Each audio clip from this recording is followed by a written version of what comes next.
Anyway, I hope you enjoy first two speakers. I really did. They said a lot of things and made my job easier. But then Arik said one thing that strategic narrative sucks, and I was like, oh my God, I need to explain it now.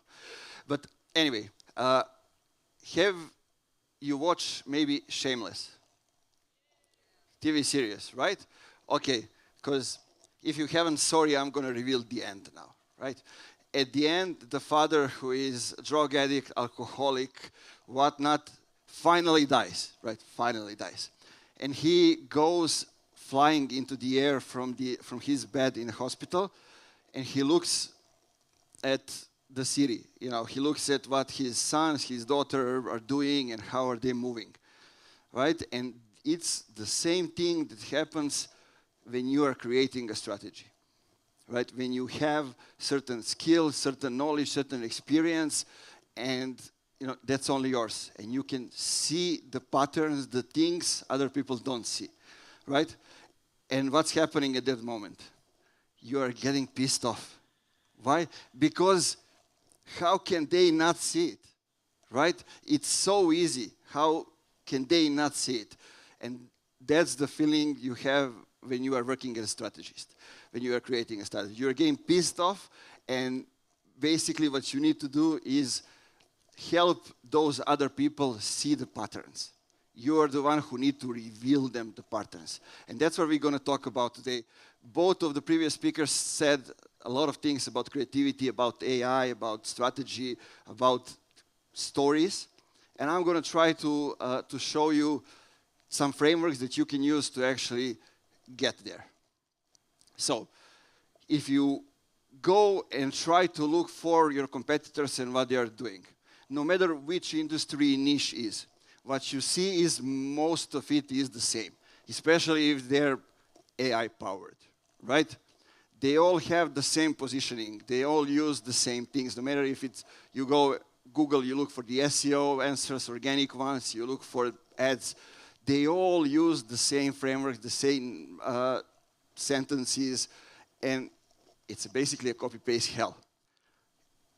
Arik said one thing, everybody are trying to copy each other. If they use AI, it helps them in that. Because the prompts, the things they are getting to the AI, they are not unique. And that's why you get not unique answers. And then you come up and you look just the same as everybody else. So why most brand strategies fail? Now, we don't have here the monitors, so I'm going to look at the presentation from time to time. But basically, they are created in isolation. What does it mean? Well, I think this is the best thing to do. And then you go ahead and you do it. And it turns out a lot of other people thought the same thing. Or they look at the competitors who are bigger. For example, I work with a company who was like, went from 300 people to 850 people in 3 months, but their competitor was Accenture. And they are 10,000 people. So they thought, oh, we can maybe do the same things as Accenture. But Accenture have done different things when they were smaller. And a lot of companies don't realize that. So they try to do things which are not fit for their size. Then too much Canva, right? Let's make it visual. Let's create the strategy that will stay in the folder, wherever it is, paint it on the wall. We never implement that. That's not a strategy. Strategy is a living being.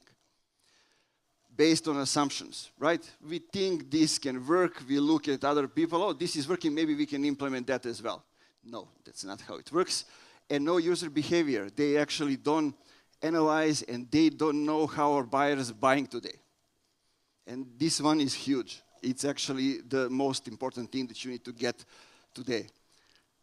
So you need to go and search for the truth, because the truth is the most important thing today. When you get the truth, then you can actually create a strategy and find a way to go to the market. But you do that by compounding insights. You don't do that by just, coming up, let's go to the presentation and we're going to do that. Let's say we position for this based on none of the insights, data, and assumptions. That's not how you do it.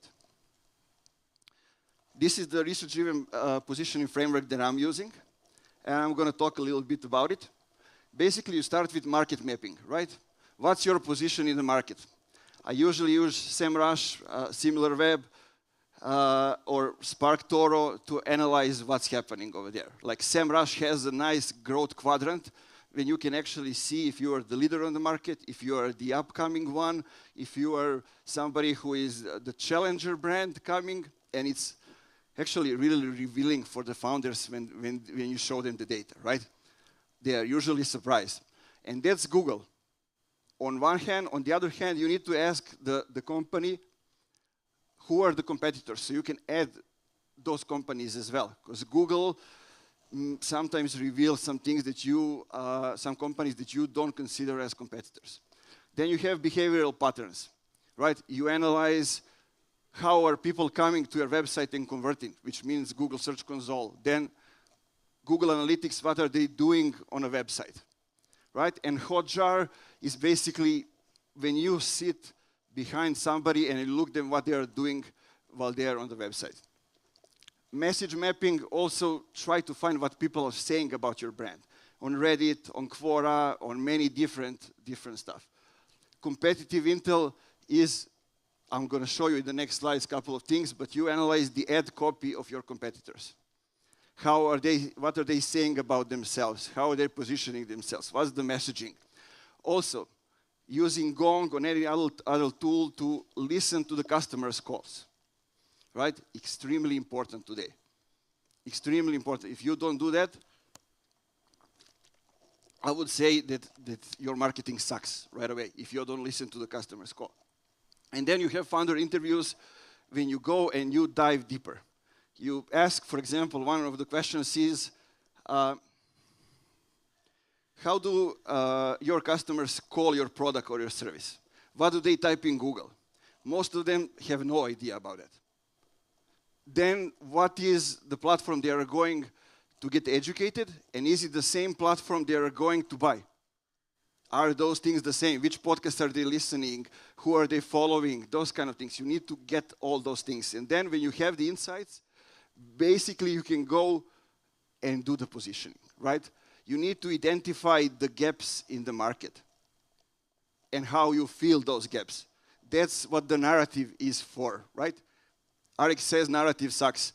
Narrative is how you tell the story, right? So it cannot suck. If you have the insights, if you have the data, you need to have like, this is what we say, this is what we don't say. In the middle, we can be creative and we can create the story. Narrative is the spine of the strategy. And then we go to the execution. Now, this is not how you do it. This is the big mistake Whereby did a few years ago. Whereby was a challenger brand to the Zoom, right? And when you see the challenger brand do this, they even have billboards. Those were the billboards in New York. So the New York Times says we do video meeting better than Zoom. Who is the market leader? Whereby or Zoom? Yeah, Zoom. Basically, you're saying to everybody that Zoom is the one who is better than us. So don't do that. A lot of people do that by positioning themselves Canva for HR, better than Zoom or those kind of things, right? So don't do that.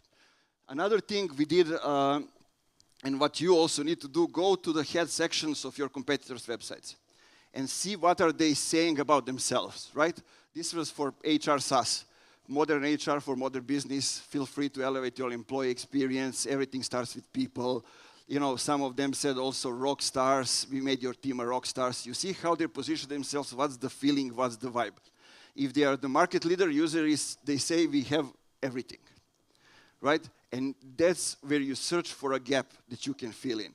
Something that's unique for you. You don't need to have all the features, everything. You need to have one feature others don't have and create the story around it. You will build others in time. So Apple sells creativity. I don't know if you thought like that, but that's what they sell. Apple sells creativity. Airbnb sells belonging, right? A community. Canva sells confidence. Like everybody can design, so we feel more confident. And each of them actually first build a product that actually works, and the second builds a language people could feel, right? You can find yourself in that. How did I learn and how you should learn? You should learn by trial and doing. We don't get to do anything right the first time. We need to go and try it, but not like inside the company, 10 people should look at it, everybody should have an opinion, and then we go out. No, actually that's the thing that you do. When you do it, nothing goes out for months. And basically, marketing is as good as fast as it ships things, right? So you need to think from that perspective. Let's go, let's test things out, and then if they work, we go and optimize them and move forward and we test again. So let's look at a couple of steps. Market should. We need to discover what market is actually searching for, not what we think they want, right? I mentioned SEMrush data, keyword data, competitive analysis, search intent. What are they actually looking for when they want to buy? And metadata analysis, we studied the top performance and what they actually do and how are things going through that. Then we have customer truth. Basically, we need to understand the gap between desire and a fear, right? What they want versus what holds them back. And I always say, each person in the company have a job to be done, a job that they need to do. When we sell into the B2B space, basically we sell to the group of people, where each of them has a job to do, right? So we need to see how we help them do their job better by what we are selling. So what they want, what they fear, and the bridge. The bridge between the two, that's the spine. Third step is internal truth. So we need to look at ourselves and actually realize this is what we're good at, this is what we're not good at.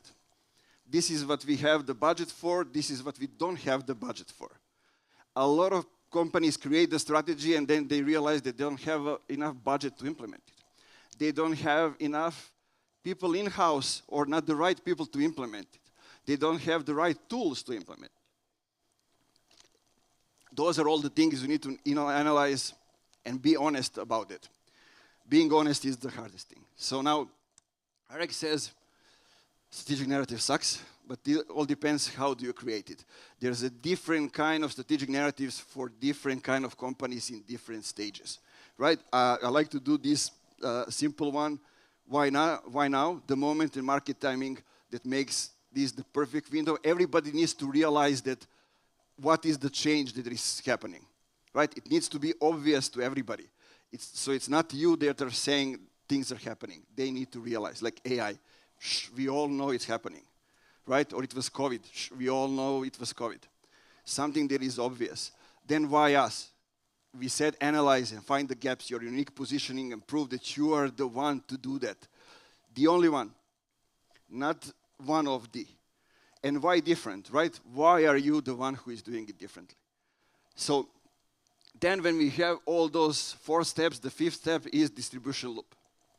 Because basically today people don't buy by saying, okay, we're going to go through the awareness phase, then we are going to go to the middle of the funnel, and then we're going to go to the bottom of the funnel, right? And we get to see only the content related to our stage. That's not how it goes. So we consume everything at once. It's a messy thing. It's not linear at all, especially now with AI. People skip the whole of the funnel. They don't talk to salespeople. That is all happening without you knowing that is happening. So what you can do, you can create growth loops, or we can call them distribution loops. So people-powered, when you have people in the company that you can use. For example, for LinkedIn, you need to use your people. Word of mouth, amplification, you need to do the great job, right? But this one cannot scale by its own. And then we have community-driven thing, distribution that compounds the community growth and shares. For example, there's a simple thing that I like to say to the people and relate to it. Like, you do LinkedIn Lives. My man is going to talk about LinkedIn later, but you do LinkedIn Live, and then you say, okay, Biljana join us, Eric join us, another person join us. When you mention people, just that simple thing, you make them feel they are part of the community. So, that's the magic sequence, as we like to call it, right? Each dot represents a truth that you must uncover. You need to uncover things first so you can actually create the strategy. You need to go into the dirt and, feel dirty, have dirt on you, and then you can create the strategy when you realize that you are part of that. Right? It needs to spread, and it needs to spread, not only by you doing things, but by your customers, by your employees, but everybody doing their part of the job. It's compounding effect, right? So we have the message, reduces CAC. We have the right enemy, which actually makes us believe. We unify everybody with us against the common enemy. And then we have the right loop, which helps us scale. So we have this flywheel. When we get the insights, we get the positioning, we get the point of view, we get the proof, we do the distribution, and then we get more insights so we can go into the loops. Basically, knowing how to gather insights is your journey from 1 million to 10 million. That's the most important thing there, to actually find the way to gather insights. Now, totally different thing. Do you feel like I changed the slides? It's about these shoes, right? I want to show them how some people do the storytelling, right? The strategic narrative, right? It's called Better with Time. The shoes are actually called not Air Jordans. It's called Bike Air because the guy who designed it is called Nigel Sylvester. He is an ex-BMX rider. And they're called Better with Time because when you look at the mark on it, which year they are produced, it says 2017, and they're from this year. Why? Because when you wear them for the first time, it feels like they are already worn. They also have these things on them, these marks, which basically you get when you ride the BMX. So like from the dirt, from the concrete that you do the things, right? And then he is somebody who was working in McDonald's. So he did the promotion with McDonald's. And he shared the sneakers to the employees in McDonald's to get back to the community. Then he did, in 30 hours, he did the promotion in 3 cities in the US. And what did they do? They ride BMXs. Like a lot of people on the streets. He actually created the BMX anthem. When you go to YouTube and search for BMX anthem, you will find it, a unique song for that.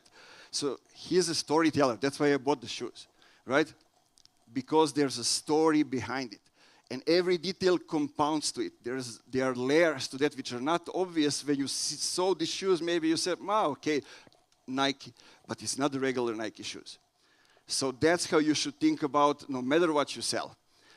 I don't believe in brand templates, in aesthetics. I believe that you need to dig deeper to actually uncover the truth. Because best brands happen before they open the file.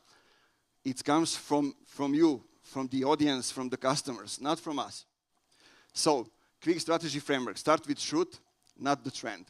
Interview, don't brainstorm. Look at your metadata to find out the things. Build with users, not for them. Build with people, co-create. That's the most important thing. I mean, you will hear about LinkedIn and what comments are meant to do, and that's exactly that. Show your proof early and let insights compound. Because basically when they compound, you add layers and it becomes the lava effect, what I like to say, and nobody can stop lava, right? At least not yet. So brand is actually something that is earned. It's built on truth, not on Canva, not on visuals. There are 3 definitions I want you to remember. Positioning is empathy turned into directions. Messaging is clarity earned through focus, and distribution is trust built over time. And that's how you look at all these things. Not just we need to distribute things, but what it does, it creates trust over time. Trust, and it compounds. Everything adds to those things. Now, HubSpot teach you before they sell, right? They do things in their own way. Education becomes the acquisition. Then we have Airbnb, belong everywhere, right? They sell belongings, that you belong somewhere. Apple, billions in brand. But what you see is basically, when you think about them, you think about maybe creativity, right? Just do it. Nike, basically, they turn tagline into a movement. I'm finishing in a second. two companies that endure, they beam meaning into actions, but that's actually hard to do. What they did, not many people can do. Everything else is amplification. We need to understand that's the work.